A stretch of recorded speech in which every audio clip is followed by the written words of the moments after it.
નમસ્કાર મિત્રો, હું છું doctor Nirali from Jayveer Ayurvedic hospital. એડવાન્સમાં બધાને હેપી હોલી. હોળીની વાત આવે એટલે ઘણા બધા કલર્સની વાત આવે. તો આજે આપણે નેચરલ કલર્સ કેવી રીતે બનાવવા તે પહેલાં જોઈ લઈએ.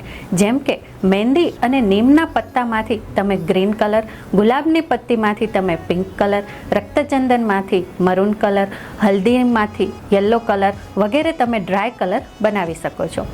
પાણીવાળા કલરની વાત કરીએ તો ઇન્ડિગો પાવડરમાંથી તમે બ્લુ કલર, કેસુડાના ફૂલમાંથી તમે ઓરેન્જ કલર, એવી રીતે તમે પાલકની પેસ્ટ, બીટની પેસ્ટ, હલ્દી વગેરેમાંથી પાણીવાળા કલર પણ બનાવી શકો છો. જો કેમિકલવાળા કલરની જગ્યાએ તમે આવા નેચરલ કલર્સનો ઉપયોગ કરશો તો સ્કિન ડેમેજ થવાની જગ્યાએ સ્કિનમાં વધારે પડતો ગ્લો આવશે.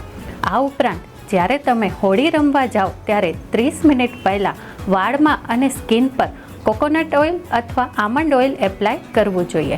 30 મિનિટ પહેલાં ઓઇલ એપ્લાય કરવાથી સ્કિન તેને એબ્સોર્બ કરી લે છે, જેથી કલરના કેમિકલની અસર તમારી સ્કિન પર થતી નથી. આ ઉપરાંત બોડીને હાઇડ્રેટ રાખવા માટે તમે નોર્મલ વોટર, વરિયાળીનું શરબત, કાળી દ્રાક્ષનું પાણી વગેરે લઈ શકો છો.